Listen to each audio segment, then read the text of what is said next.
Padre, Jesús, te doy gracias, Jesús, por permitirnos estar hoy acá a todos.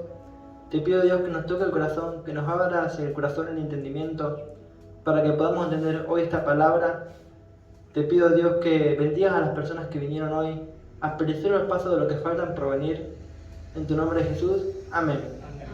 Bueno, estamos acá porque todos queremos saber qué va a pasar con el fin de los tiempos, con el apocalipsis, ¿no?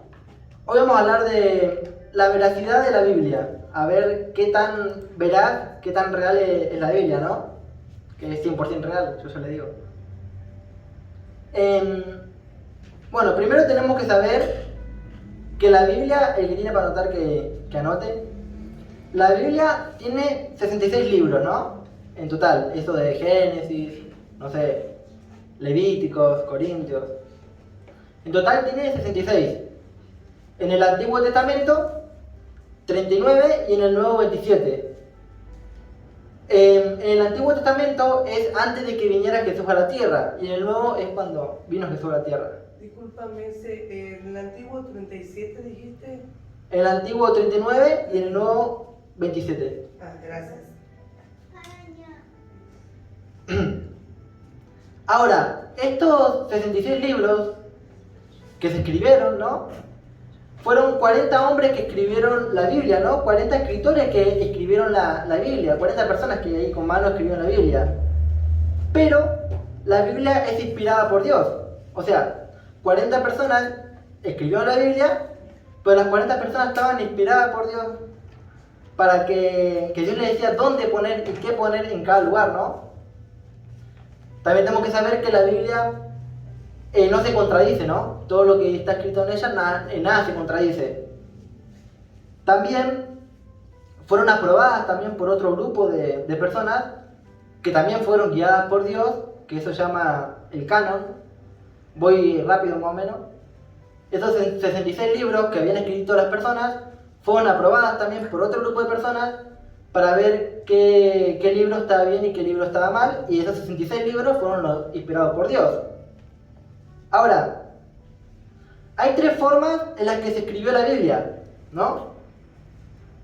Una de las formas de las que se escribió la Biblia fue una revelación de parte de Dios, una revelación directa de parte de Dios. Por ejemplo, Moisés escribió el libro de Génesis, ¿no? Pero Moisés no estuvo con Adán y Eva, porque Moisés estuvo después de Adán y Eva. Pero Dios le reveló a Moisés en qué parte y cómo fueron los sucesos de la creación del mundo, ¿no?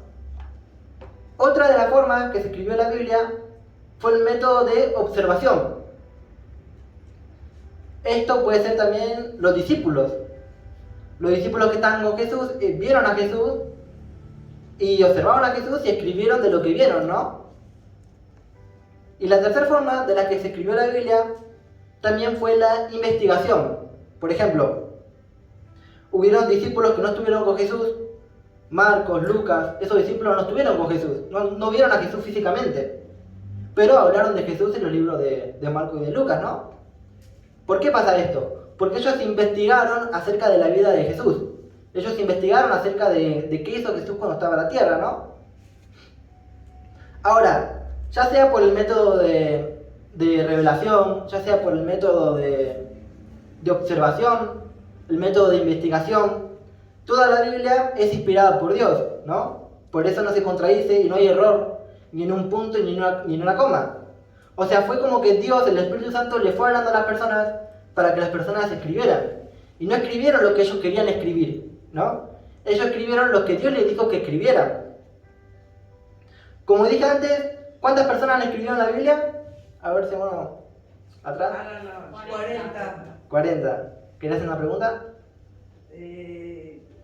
Bueno, no, te iba a preguntar. Aparte de la observación, los otros dos, ¿cuáles eran? Es observación, revelación y ¿cuál? Investigación.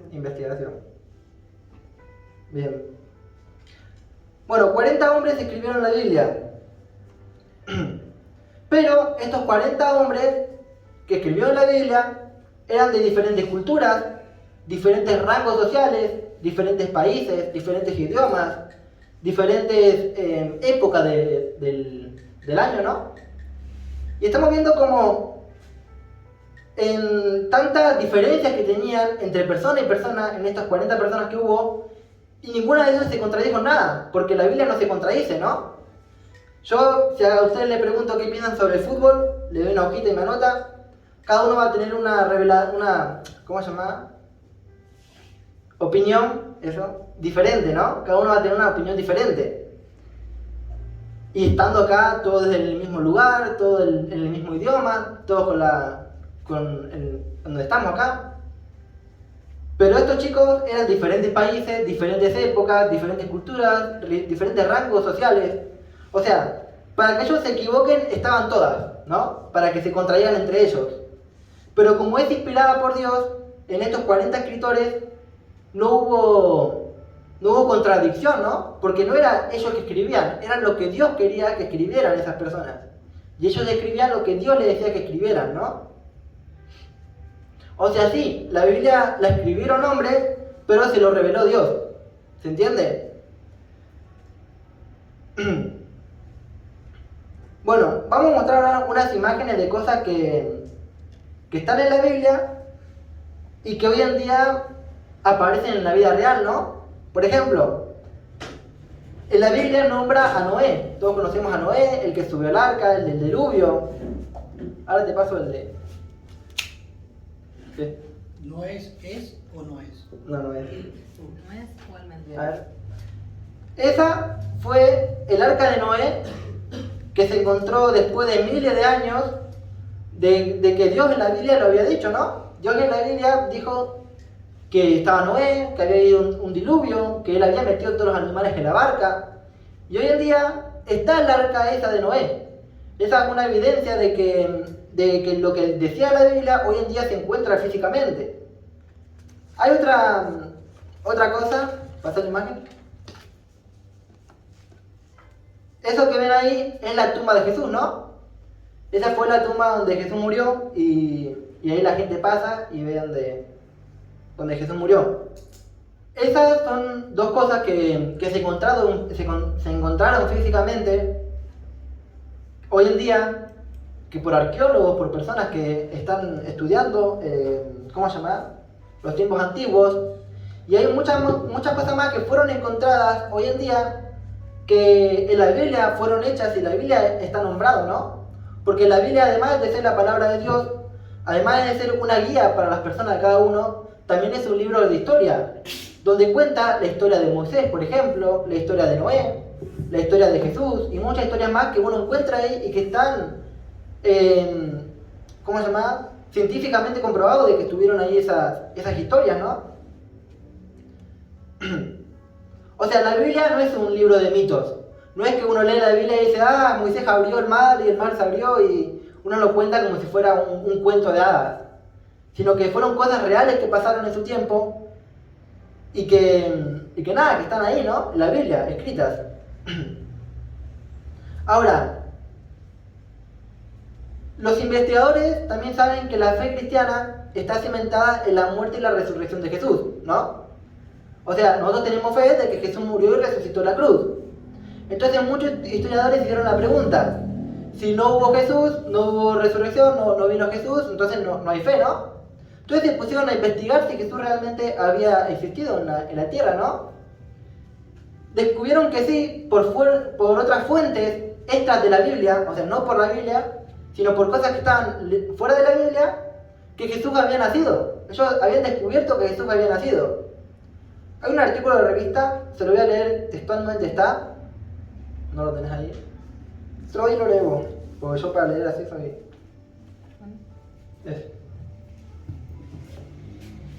En definitiva, la abundancia de textos históricos convierte la existencia real de Jesús en lo que McCain define como un amplio y profundo consenso entre los académicos, con independencia de sus creencias religiosas. No conozco ni he oído a ningún historiador o arqueólogo formado que dude de su existencia, añade. Con toda esta carga de pruebas, para Myers, quienes niegan la existencia de Jesús son como los negacionistas del cambio climático. O sea, un historiador se fijó y las personas que negaban que Jesús había nacido y había vivido eran como personas que habían negado el cambio climático. O sea, era real que Jesús había nacido, ¿no? Científicamente. También como se encontraron cosas de hoy en día científicamente. Bueno, descubrieron que Jesús había nacido.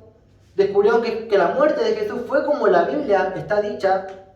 Entonces muchos pensaron, no, pero capaz que Jesús no murió en la cruz, ¿no? Capaz que ahí fue la cruz, pero no murió.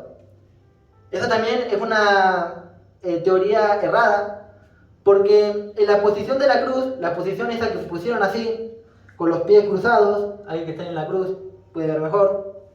Esa posición que estaba ahí, horas y horas y horas, era una posición de asfixia. O sea, mientras más pasaba el tiempo, más Jesús se iba asfixiando como estaba en la cruz. También la lanza que le habían clavado en el costado, ¿no? Un tipo le clavó una lanza en el costado, era imposible que también sobreviva a eso.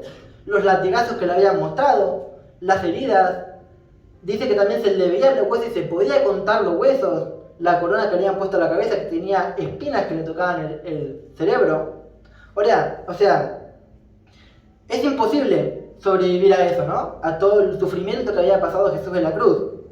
O sea, ellos descubrieron y vieron que Jesús había nacido. Ellos descubrieron y vieron que Jesús había muerto en la cruz, que era imposible que él sobreviviera a la muerte de la cruz.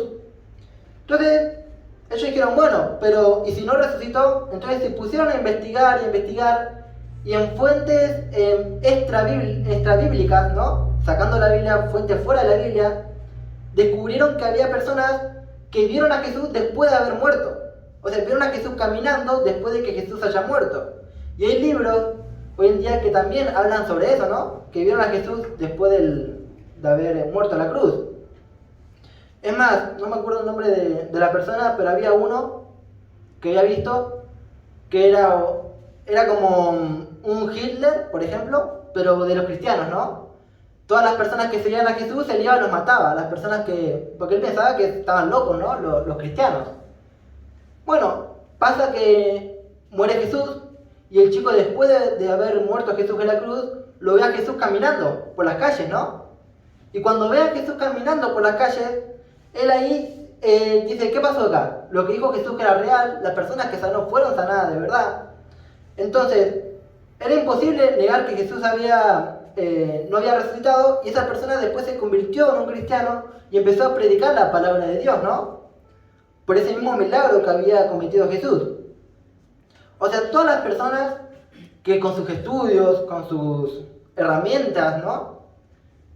Que fueron a investigar sobre la vida de Jesús, sobre la vida bíblica, descubrieron y se dieron cuenta que es inevitable negarlo, ¿no? Que Jesús había muerto y había resucitado. Que todos los que están en la Biblia hoy en día se encuentran por cosas.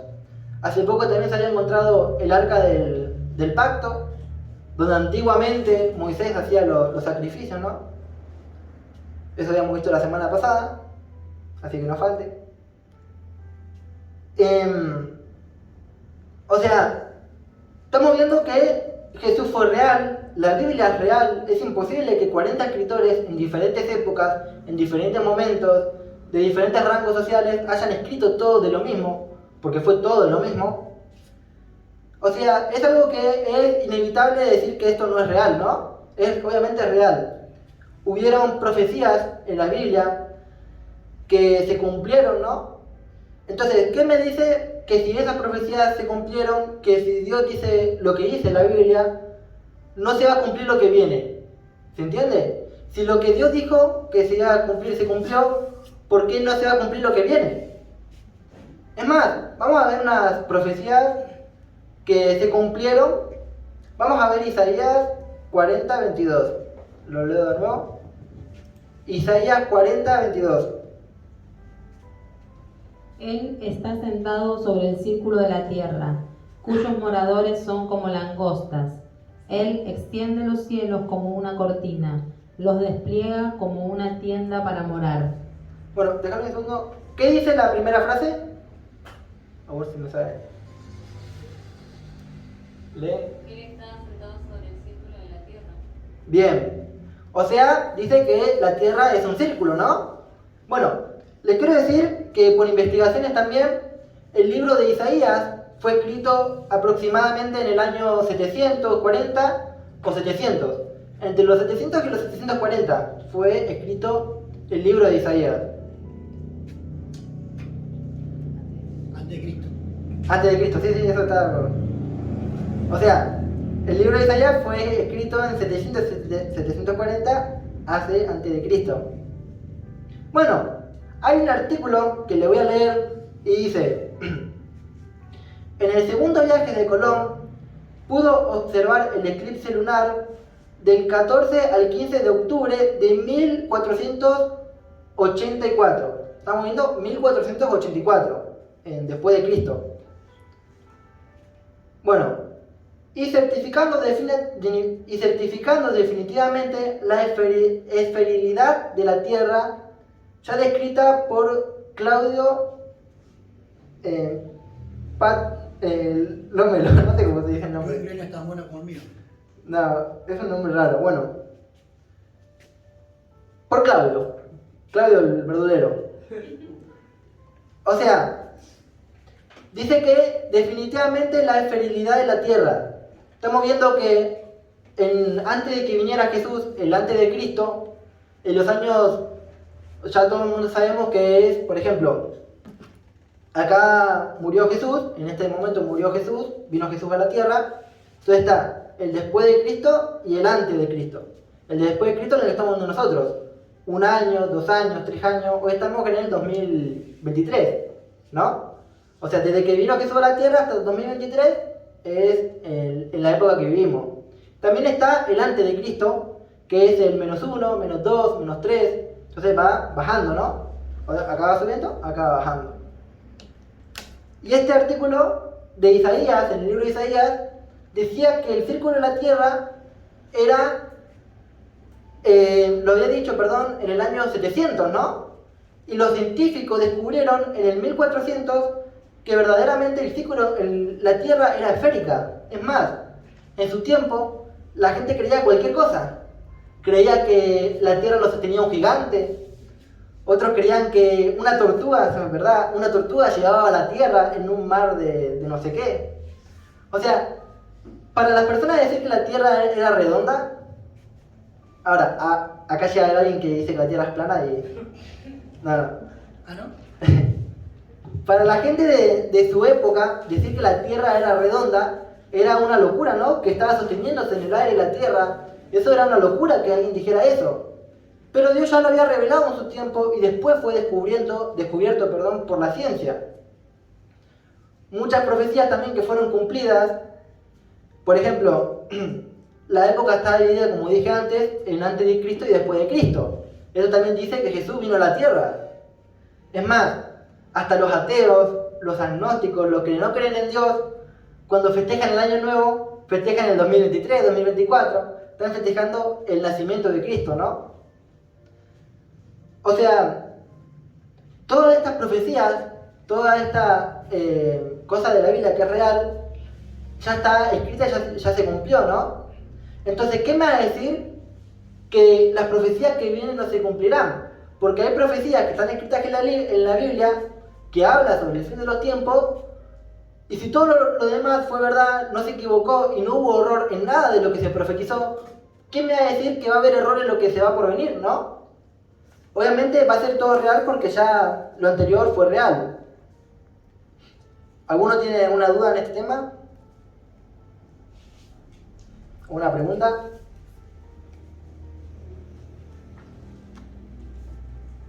Bueno, acá por chat me puede decir. Bueno, ahora quiero hablar un poco sobre las peleas espirituales. Ya que vimos que la Biblia fue real, ahora quiero hablar un poco sobre las peleas espirituales. Así avanzamos un poco y ya nos metemos con el Apocalipsis, el libro en sí.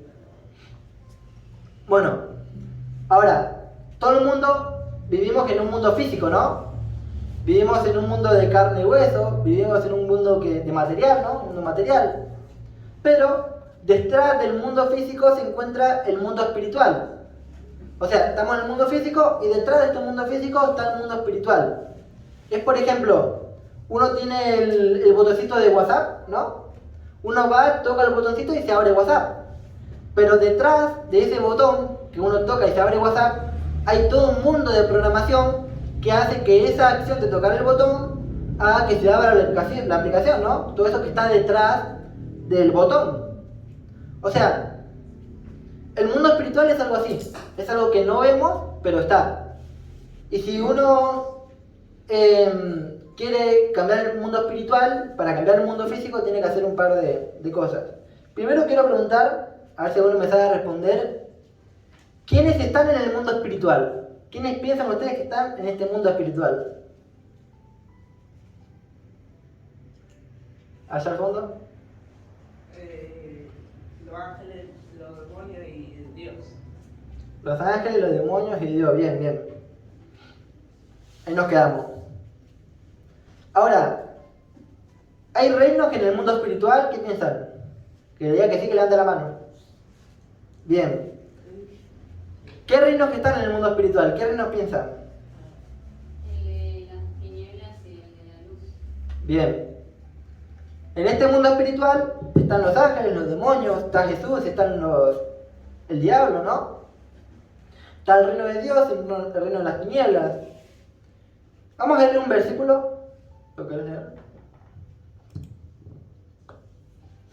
El cual nos ha librado de la potestad de las tinieblas y trasladado al reino de su amado Hijo. Bien. Dice la potestad de las tinieblas. O sea, esta potestad de las tinieblas viene a ser el reino del diablo, el reino de las tinieblas. Y que fue trasladado al reino de su Hijo amado, el reino de Dios, ¿no? O sea, en el mundo espiritual están los dos reinos, el reino de Dios y el reino de las tinieblas. El reino de la luz y el reino de las tinieblas. Ahora, ¿cómo, ahora fuera del mundo espiritual, fuera del reino de Dios de las tinieblas, cómo se conforma un reino? A ver, ¿cómo yo conformo un reino? Allá.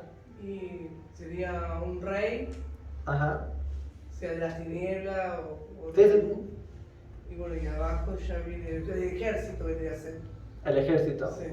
Bien. ¿Alguno más? ¿Tiago? Estaría el rey, sí, lo que protege al rey y después lo va volando. Sí, sí. La gente de los soldados. Bien. Bueno, un reino, sea un reino espiritual o sea un reino físico, tiene que tener su rey, tiene que tener su ejército, tiene que tener los generales del ejército, tiene que tener los cadetes, los nuevos, ¿no? O sea, en un reino hay rangos, hay jerarquías que se presentan en el mismo reino, ¿no? Bueno, como todo reino, tanto el reino de Dios como el reino de las tinieblas tienen sus rangos, tienen sus jerarquías. En el reino de Dios hay rangos y jerarquías de ángeles, ¿no? Está el ángel general del ejército, el ángel, ¿cómo se llamaba? Cadete. Y en el reino del diablo está, bueno, el diablo como principal, el general de los demonios, el cadete de los demonios, y va como bajando de rango. No sé si estamos entendiendo. Vamos a ver un versículo. Porque no tenemos lucha contra sangre y carne, sino contra principados, contra potestades, contra los gobernadores de las tinieblas de este siglo, contra huestes espirituales de maldad en las regiones celestes. Bien. O sea, nosotros no tenemos lucha contra carne y sangre, sino contra quién tenemos lucha contra el diablo y los demonios. Está diciendo la Biblia, ¿no? Que vamos a ver que es real. Ahora, uno tiene lucha contra los demonios, contra el diablo, pero uno cómo le gana a los demonios y al diablo, ahora lo vamos a ir viendo eso. Primero quiero ver cómo el diablo nos ataca. Vamos a leer otro versículo. En Efesios 6:16. Sobre todo, tomad el escudo de la fe, con que podáis apagar todos los dardos de fuego del maligno. Bien. O sea, la fe, que es la que uno tiene cuando viene a la iglesia, cuando escucha la palabra de Dios, uno se recarga de fe, es la que te sirve de escudo para apagar los dardos del fuego del maligno. El maligno viene a ser el diablo, los demonios, ¿no? Que te vienen a lanzar dardos de fuego. Estos dardos de fuego son pensamientos que te lanzan a la cabeza. Pensamientos de dejar venir a la iglesia, pensamientos de pecado, pensamientos de hacer el mal a alguien. Cualquier pensamiento de ese tipo son los pensamientos que el diablo te lanza a la cabeza, ¿no? Ahora, por ejemplo, el diablo te dice que mientas y Dios te dice que no mientas. Eso va así. Dios te dice la palabra de Dios, no mientas. Y el diablo va y te tiene un pensamiento para que vos mientas. Entonces, cuando la persona accede al pensamiento del diablo, comete el acto de mentir, por ejemplo, que esto es el pecado, comete el acto de pecar, es ahí cuando el diablo empieza a ganar la batalla a la persona. ¿Se entiende? El diablo te lanza tu pensamiento, si vos cometés el acto ese, es ahí cuando él está empezando a ganar la batalla en la mente de la misma persona, ¿no? Ahora, muchas personas no se dan cuenta de que pierden una batalla. Personas no se dan cuenta de que hay una batalla en sí. Es más, muchos de los que vinieron acá seguramente no sabían que había batallas, ¿no? Diariamente. Pero esto es real que el diablo te lanza pensamientos todos los días, que uno puede librar esa batalla cuando está agarrado de la mano de Dios. Vamos a leer un versículo en Proverbios 22:4. Riquezas, honra y vida son la remuneración de la humildad y del temor de Jehová. Dice, riquezas, honra y vida. O sea, uno puede tener bendiciones de parte de Dios, uno puede tener cosas de parte de Dios cuando la persona se aleja del pecado, empieza a vivir con Dios y empieza a obedecer la palabra de Dios que Él nos mandó en las Escrituras, ¿no? En la Biblia. Cuando uno hace eso, la persona recibe riquezas, honra y vida, empieza a ganar la promesa de Dios que uno tiene. Y es ahí cuando la persona empieza a ganarle la batalla al diablo, ¿no? Ahora, el diablo ataca más a los cristianos. ¿Por qué ustedes piensan que el diablo más ataca a los cristianos? ¿Por qué piensan eso? Que se centra más y tiene más en vista a un cristiano que a una persona del mundo, digámosle. Pablo. Porque los del mundo ya están con él. Claro. Entonces tendrían que buscar gente nueva para que vaya para su lado, pienso yo. Bien, esa es la respuesta, ¿sí? O sea, él no les interesa derrotar al que ya está derrotado, ¿no? Ganarle la batalla al que ya está ganado. Él le interesa derrotar a los que no puede vencer, a los que están en Cristo, ¿no? Por eso se centra mucho el diablo en las personas cristianas, porque somos nosotros los que nos oponemos a él. Ahora, ¿por qué el mundo está como está? ¿Por qué hay tanta guerra? ¿Por qué hay tanto mal en el mundo? Esto pasa porque las personas no se oponen al diablo, empieza el diablo a ganar terreno a las personas no obedecen a Dios, entonces el diablo las maneja como quiera a las personas, ¿no? Y el mundo hoy en día está como está. Y hay profecías, que no las traje hoy escritas, pero la semana que viene sí. Hay profecías que dicen que el mundo no va a mejorar, es más, el mundo va a ir en peor. ¿Por qué? Porque muchas personas no van a querer seguir el consejo de Dios y el diablo va a seguir manejando la vida de las personas, porque están en su terreno. La batalla de él está ganada. Es más, hay un versículo en Efesios 2:2. En los cuales anduvisteis en otro tiempo, siguiendo la corriente de este mundo, conforme al príncipe de la potestad del aire, el espíritu que ahora opera en los hijos de desobediencia. Bien, los hijos de desobediencia son personas que desobedecen la palabra de Dios, ¿no? Que no obedecen lo que Dios manda. Y estos hijos de desobediencia, el diablo tiene poder sobre estas personas. El diablo maneja la vida de estas personas como él las quiere manejar, ¿no? Por eso es muy importante que uno obedezca a él. Vamos a leer un versículo más, Gálatas 6:8. Porque el que siembra para su carne, de la carne segará corrupción, mas el que siembra para el Espíritu, del Espíritu segará vida eterna. Bueno, la carne viene a ser todo el tema del pecado, todo el tema de que el diablo te tira pensamientos. Y si uno siembra para la carne, va a cosechar la corrupción, ¿no? Desastres familiares, desastres económicos, no podés estudiar. Ay, no sé si escuchó el micrófono. Bueno, el que siembra para el Espíritu va a tener vida eterna. O sea, las personas que siguen el consejo de Dios, se centran en buscar de Dios, van a tener vida eterna. O sea, si queremos cambiar nuestro futuro en la tierra y nuestro futuro en la eternidad también, porque hay una eternidad, tenemos que cambiar el mundo espiritual, que es el que gobierna sobre este mundo, como acabamos de explicar. Ahora, ¿cómo yo cambio este mundo espiritual? ¿Cómo yo digo, quiero cambiar el mundo espiritual? ¿Cómo yo lo hago? Si estamos acá en carne, en cuerpo. ¿Decís? Y obedeciendo la palabra. Bien. Bien. Obedeciendo a Dios es cuando uno cambia el mundo espiritual. Es cuando Dios te da la fuerza para vencer al diablo. Cuando uno ora, cuando uno habla con Dios. Cuando uno alaba a Dios, que le canta. Cuando uno habla de Dios a las personas. Cuando uno viene a la iglesia. Esos son métodos que uno puede usar para cambiar el mundo espiritual y así empezar a vivir con Dios, ¿no? Ahora, si la persona logra cambiar su mundo espiritual a través de Dios, porque es o Dios o el diablo, no puede estar en medio, es así.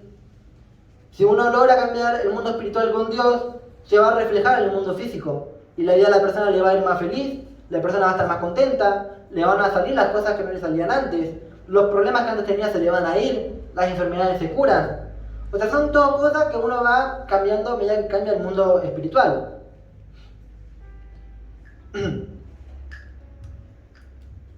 Bien. Ahora, vamos a hacer una pregunta. Capaz pregunta trampa, no sé. ¿Qué piensan ustedes? Por ejemplo, un ángel cadete, un ángel de los pequeños, por ejemplo, se enfrenta a un demonio general del ejército en el infierno, ¿no? Se enfrenta a un demonio general del ejército. ¿Quién va a ganar? ¿El cadete o el demonio general del ejército? El cadete. Ajá. Sí, el ángel. Bien, pero no. Un cadete no puede ganar a un general del ejército porque el general del ejército tiene más fuerza, tiene más poder, tiene más armas. Asimismo, como que un cadete, un ángel un ángel de los de bajo rango, se quiera enfrentar al mismo diablo, ¿no? No le va a poder vencer. O sea, hay demonios que pueden vencer a ciertos ángeles según el rango, la jerarquía, y hay ángeles que pueden vencer a ciertos demonios también, ¿no? Pero no hay nadie que pueda contra Dios, eso quedémonos claros. Es más, ¿algunos se acuerdan quién era el diablo, perdón? Un ángel. El diablo, antes de ser diablo, era un ángel de la orquesta de Dios. Y Dios había creado ese ángel que era el diablo hoy en día, ¿no? Que bueno, después codició el trono y fue desterrado del cielo y todo lo que vimos la semana pasada. Pero un ángel no puede vencer a Dios, eso está más que claro. La creación no puede vencer al creador. Vamos a ver unos versículos que habla sobre el mismo diablo, ¿no? Isaías 14:12, así vamos terminando. ¿Cómo caíste del cielo, oh lucero, hijo de la mañana? Cortado fuiste por tierra, tú que debilitabas a las naciones. Otro versículo, Lucas 10:18. Presta atención porque son muy seguidos estos versículos. Y les dijo, yo veía a Satanás caer del cielo como un rayo. Es lo mismo, pero en diferentes palabras. Y otro versículo, Apocalipsis 12:4. Y su cola arrastraba la tercera parte de las estrellas del cielo y las arrojó sobre la tierra. Ahí nomás no la tenemos. Ah, está ahí cortado. Esta tecnología. El versículo continúa, pero esto es lo que me tengo. O sea, ¿qué pasó cuando él salió del cielo? Arrastró a muchos. arrastró la tercera parte de las estrellas del cielo. Pero estas estrellas se refieren a ángeles, ¿no? Mire, Dios cuando creó a tres... aguánteme. Dios cuando creó a tres generales, que es Lucero, que hoy en día es el diablo, el otro era Miguel y Gabriel, ¿no? Se llama Miguel y Gabriel, que son los otros dos comandantes también que están en el cielo hoy en día, ¿no? Que tienen destinadas ángeles que tienen en su cargo, eso, no me sale la palabra. Entonces, uno de esos generales, que era Lucero, que era preparado para la alabanza, fue desterrado porque él había codiciado el trono de Dios. Entonces quedan otros dos.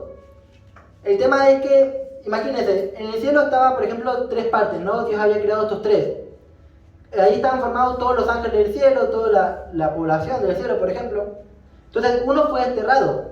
Entonces, cuando venga un demonio a atacarnos, va a haber dos ángeles que vengan a defendernos si la persona está con Dios. ¿Se entiende? O sea, tenemos más ejército nosotros que el que tiene el mismo diablo. Tenemos el doble de lo que él tiene en el mundo espiritual. Es más, estos generales, Miguel y Gabriel, como son del mismo rango y son el mismo tipo de ángeles, por así decirlo, Miguel o Gabriel le pueden hacer frente y lo pueden derrotar al mismo diablo, porque tienen el mismo rango, ¿no? ¿Se entiende cómo es? Bueno, ¿alguno tiene alguna duda de cómo está formado? ¿Fue muy avanzado esta?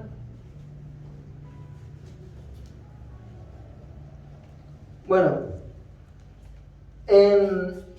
habíamos visto que hay profecías que ya se cumplieron y profecías que se van a cumplir. Y la Biblia misma dice el tiempo en el que estamos, ¿no? La misma Biblia dice el tiempo en el que estamos viviendo hoy en día y el tiempo que está por venir. Ahora, hay profecías que se están cumpliendo hoy en día y profecías que se van a seguir cumpliendo. La pregunta es, ¿cuándo se va a acabar el mundo? ¿Cuándo va a pasar esto? Que va a venir el hijo del diablo a hacerse pasar por el Mesías, que habíamos visto la semana pasada. Bueno, la semana que viene vamos a hablar en el tiempo en el que estamos. ¿Qué tiempo estamos transitando hoy en día? ¿Y cuánto tiempo falta para que se acabe el mundo, ¿no? Así que nada, si alguno tiene alguna duda o se la prepara para la semana que viene, puede hacerla. Bueno, vamos a tener un aplauso, Señor. Vamos a hacer una oración para terminar la charla. Cierren todos sus ojos y vamos a orar. Señor Jesús, te doy gracias, Jesús, por todos los que estamos acá. Te pido, Dios, por todas las personas que pudieron entender esta palabra. Te pido, Dios, que la guarden, te pido, Dios, que la reciban en sus corazones. Bendice la vida de esas personas, que pongan en práctica todo lo que hoy escucharon acá y no lo dejan pasar por alto, Dios. Te pido, Dios, que las curas con tu sangre a estas personas. En tu nombre, Jesús. Amén.